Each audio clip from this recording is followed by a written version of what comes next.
আসসালামু আলাইকুম। গণপ্রজাতন্ত্রী বাংলাদেশ সরকার, বাংলাদেশ আবহাওয়া অধিদপ্তর ঝড় সতর্কীকরণ কেন্দ্র। ঠিক আছে? তো দেখতে পাচ্ছেন যে মাত্র আপডেট, এই মাত্র পাওয়া খবর যে সন্ধ্যা ৬টা থেকে পরবর্তী ১২০ ঘন্টার আবহাওয়ার পূর্বাভাস, এটা কিন্তু দেখতে পাচ্ছেন বাংলাদেশ আবহাওয়া অধিদপ্তরের সরকারি ওয়েবসাইটে পাওয়া সর্বশেষ আপডেট। ঠিক আছে? দেখতে পাচ্ছেন যে সিনাপটিক অবস্থা লঘুচাপের বর্ধিত অংশ পশ্চিমবঙ্গ থেকে বাংলাদেশের দক্ষিণ পশ্চিম অঞ্চল হয়ে উত্তর বঙ্গোপসাগর পর্যন্ত বিস্তৃত রয়েছে। আগামী ২৪ ঘন্টার মধ্যে দক্ষিণ পশ্চিম মৌসুমী বায়ু আকিবা উপকূল পর্যন্ত অগ্রসর হতে পারে। পূর্বাভাস প্রথম দিন অর্থাৎ আজকে সন্ধ্যা ৬টা থেকে রংপুর, ময়মনসিংহ, সিলেট বিভাগের অনেক জায়গায় এবং ঢাকা, রাজশাহী বিভাগের কিছু কিছু জায়গায় এবং খুলনা, বরিশাল, চট্টগ্রাম বিভাগের দু এক জায়গায় অস্থায়ীভাবে দমকা হওয়া সহ বিদ্যুৎ চমকানো হালকা থেকে মাঝারি ধরনের বৃষ্টি, বজ্রসহ বৃষ্টি হতে পারে। সেই সাথে রংপুর, ময়মনসিংহ ও সিলেট বিভাগের কোথাও কোথাও মাঝারি ধরনের ভারী থেকে ভারী বর্ষণ হতে পারে। তাপমাত্রা সারা দেশে দিন এবং রাতের তাপমাত্রা সামান্য বৃদ্ধি পেতে পারে।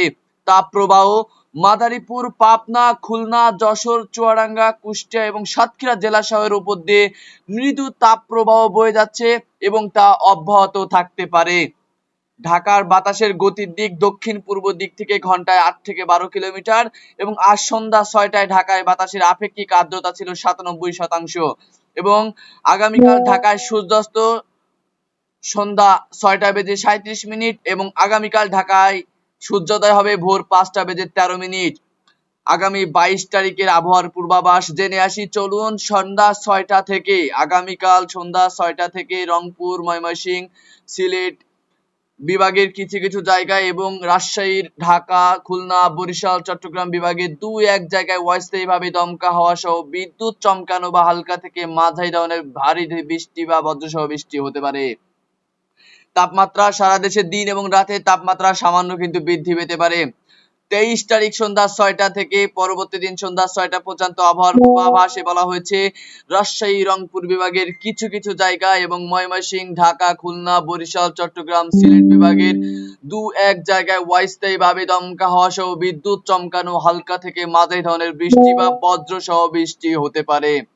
তাপমাত্রা সতর্কতা বলা হয়েছে সারা দেশে দিন এবং রাতে তাপমাত্রা প্রায় অপরিবর্তিত অবস্থায় থাকতে পারে।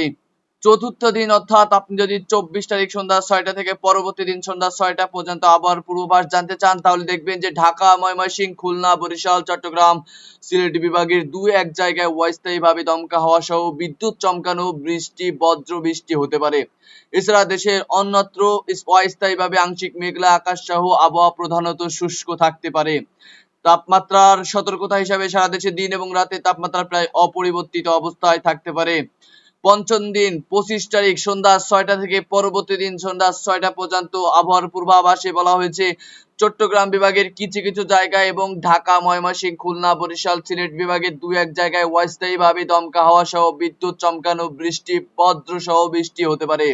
এছাড়া দেশের অন্যত্র অস্থায়ীভাবে আংশিক মেঘলা আকাশ সহ আবহাওয়া প্রধানত শুষ্ক থাকতে পারে। তাপমাত্রা থাকতে পারে সারা দেশে দিন এবং রাতে তাপমাত্রা প্রায় অপরিবর্তিত অবস্থায় থাকতে পারে এবং পরবর্তী ৫ দিনের আবহাওয়ার পূর্বাভাসে বলা হয়েছে দক্ষিণ বঙ্গোপসাগরে একটি লঘুচাপ সৃষ্টি হতে পারে এবং এই লঘুচাপ পরবর্তীতে কিন্তু নিম্নচাপের সৃষ্টি হতে পারে। পরবর্তীতে এই লঘুচাপ নিয়ে আপনাদের অবশ্যই সর্বশেষ আপডেট জানানোর চেষ্টা করব। এখন চলে আসুন আমাদের সর্বশেষ আপডেট।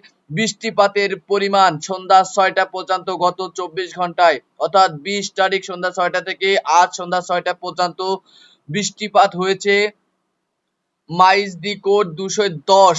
ঠিক আছে, ২১০, এটা হচ্ছে চট্টগ্রাম বিভাগে বৃষ্টিপাত হয়েছে ২১০ মিলিমিটার বৃষ্টিপাত হয়েছে। এবং যদি আমি লক্ষ্য করি যে বান্দরবন জেলায় সর্বনিম্ন তাপমাত্রা কিন্তু আজকে ২২ ডিগ্রি সেলসিয়াস এবং রংপুর জেলাতে ২২ ডিগ্রি সেলসিয়াস কিন্তু তাপমাত্রা হয়েছে। তো মূলত আজকের এই ভিডিও ছিল ২১ তারিখের সর্বশেষ আবহাওয়া অধিদপ্তর থেকে পাওয়া সর্বশেষ আপডেট। পরবর্তী আপডেট পাওয়ার জন্য আমাদের চ্যানেলটা সাবস্ক্রাইব করে সঙ্গে থাকুন। ভালো থাকবেন, সুস্থ থাকবেন, ওয়েদার 24 এর সঙ্গে থাকুন। ধন্যবাদ সকলকে।